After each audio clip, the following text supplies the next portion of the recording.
Hello everyone, welcome back to another great episode of Raihanascuisines. So today I heard you all. I've had people tell me that I've had this video of Muthiya that I did with my mom a while ago, and I kind of was all over the place, and it was for a lot of people. But now, since the situation has changed and everyone's cooking for their own families, I decided to make enough for about 6 to 8 people.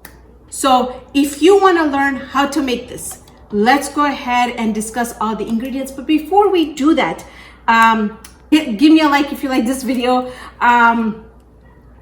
subscribe if you haven't done so, and please hit that bell so that you get a notification every time a new video is uploaded.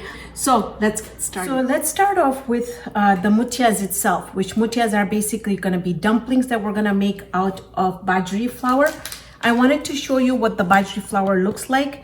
It's called millet flour, and you will find all the measurements in the description box below the video. So this video, I'm not gonna call out the measurements. I just wanna, just go ahead and do everything, and then you can go ahead and check out those measurements in the description box below. So I have here the millet flour. In here, we're also gonna be using these dry pigeon peas. Now, it's also called bharazi or toovar lilva. You could use that as well. So I have the canned version at home, but I also had some that my mom sent me that she had boiled. So here they are. So we're gonna use that in there. We're gonna use some spinach. I have frozen spinach. We're gonna use frozen spinach. I also have some ginger and garlic. I have cumin and coriander, salt to taste. I have my sambal. We're gonna use turmeric. We're gonna use water to bind the dough, and then we're also gonna be using some lemon pepper. So basic, very, very simple ingredients. I wanted to get everything in one bowl so I can show you everything. And so once we start binding this dough and we make the dumplings, we can then start making the coconut mixture, which I'll show you next. So this is going to be simple. You're just going to mix everything together just like that. And then we're going to start adding the ginger and garlic, the sambal, turmeric, cumin and coriander, salt, lemon pepper,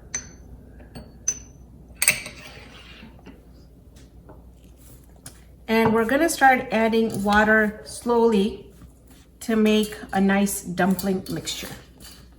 So now I totally understand if you cannot find all the ingredients out there. When we start making the mixture, the coconut mixture, I also had problems finding some ingredients.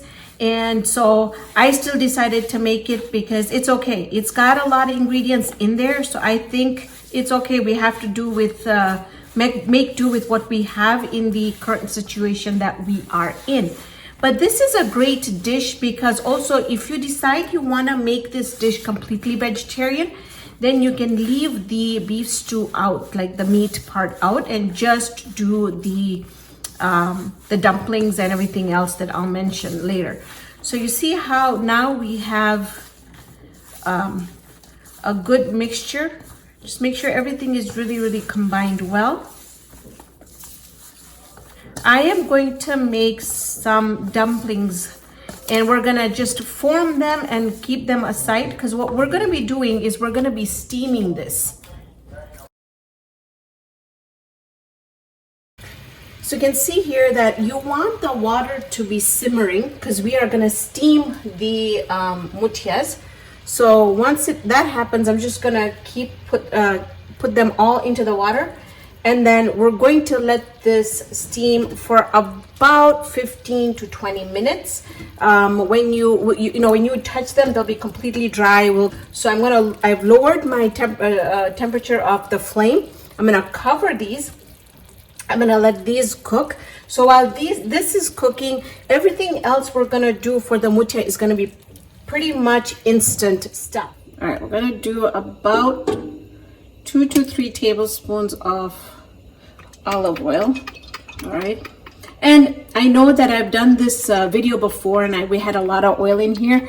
I made it with my mom. So I'm kind of redoing this recipe in a smaller amount than what we made, because usually when we make it, we send it to so many people, but now that so many family members, but now that, you know, the situation we're in, I'm making a little bit. So we don't need that much oil in it. So we've got the oil in here. So first things first, we're gonna go ahead and add mustard seeds and the cumin seeds. You can hear the mustard seeds popping. So at this time, I'm going to go ahead and add my onion in here.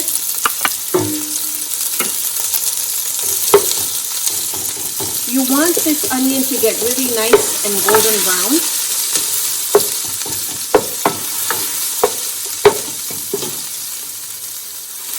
At this time, I want my ginger and garlic to cook in the oil, so I'm going to also add ginger and garlic in here. Now, in the video that I had done with my mom, we had added some Anaheim peppers in here. I don't have any on hand. I don't have any jalapenos or anything, so I'm going to go ahead and add my red sambal in here. So basically, you can add whatever, if you have anything frozen, as far as chilies, you can add that. Okay, so we're gonna cook these ingredients until they're really nice and light brown. You can see that our onions have softened up. They're getting really nice and brown. This is perfect. So at this time, I'll go ahead and add my crushed tomatoes. Now, I had fresh tomatoes on hand and I crushed it. If you have canned, you can use canned tomatoes as well. It's totally okay. What you have right now. Okay, we're gonna mix this really well. Next, I'm going to add some tomato paste in here.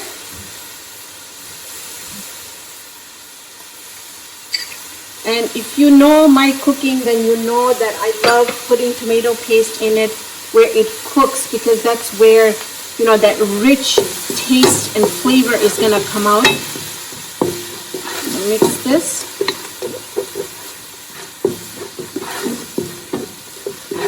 While that's cooking up, we're also going to go ahead at this time and add cumin and coriander, crushed or powder, turmeric powder,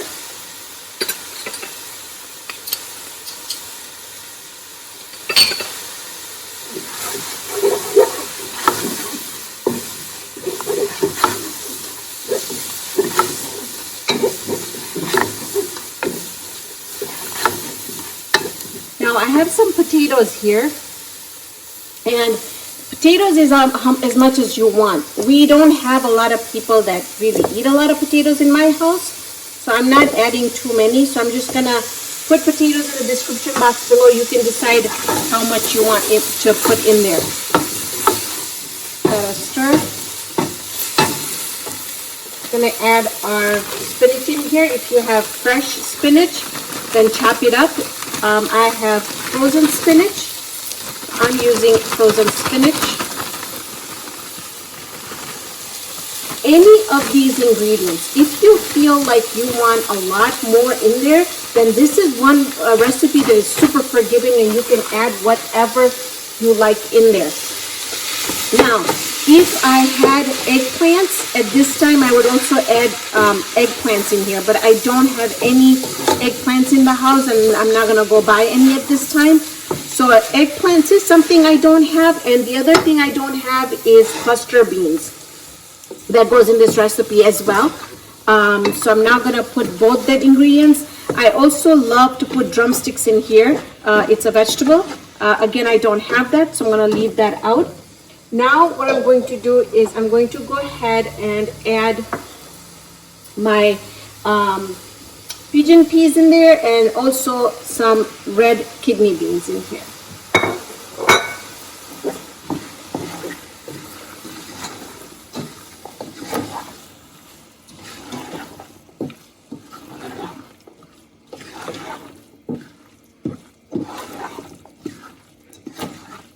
Okay. Next, I'm going to go ahead and add this product in here. This is kasuri methi, and I'm not very fond of this ingredient. I just find it super strong. So you can add fresh if you like, but because this is a traditional dish and this is what you put in there, I'm going to go ahead and crush it like this, and I'm going to add some in there. You're welcome to add as little or as much as you like. Okay. Next goes in a can of coconut cream. Again, this is going to depend on how much gravy you like in there. Also how much coconut you like it. Just make sure when you're buying it that you're buying the coconut cream. It's a lot of waste of money to buy the coconut milk. Also, when you're buying it, just make sure that you're not buying any that has sugar in it. It's supposed to be not unsweetened coconut, okay? So this is already, look at how fast we made this. This is amazing, all right? So we got that in there. Now we're gonna add salt to taste. I'm going to add some lemon pepper in here.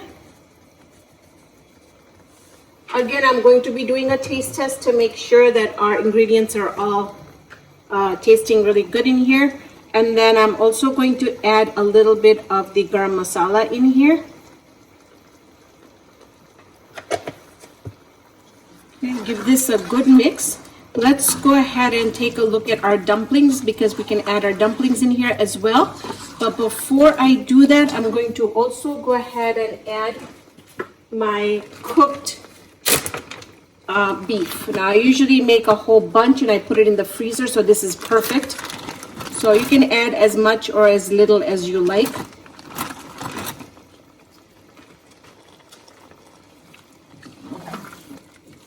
So I think I'm going to go ahead and add one more can of coconut milk, because I feel like there's just not enough gravy in here. So I'm just going ahead and adding my dumplings into the Muthiya mixture here. Now, I'm also going to cover this and let this cook for another 15-20 minutes, just until my potatoes are fork tender and everything is really nice and soft. And then when we come back, I'll show you exactly what it looks like in the end. All right, take a look at this. All right, look at, you see some of the oil that has come up? Then you know that it's completely cooked. Look at the consistency of this. This is absolutely perfect. The potatoes are fork tender. I do miss my eggplant in here, but that's okay. So the Muthiya is done. I gotta say, it does taste just like my mom's. I never thought I'll be able to say that, but this is her recipe and it does taste just like my mom's. So it's delicious. I've got meat in here. I've got potatoes that are fork tender, and you can make this vegetarian, like I said.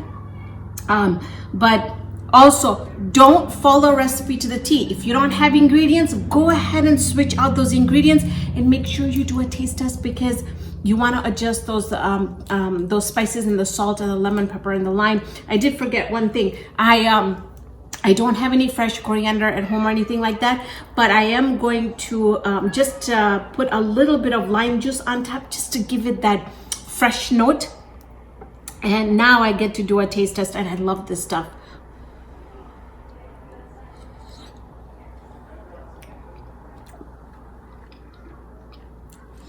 This is delicious. This, I can't tell you how great this dish is. So, hope you all had fun with me in the kitchen today. Thank you so much for joining me on this episode of Raihana's Cuisines. Hope you can join me here next time with another great video. See you then, friends.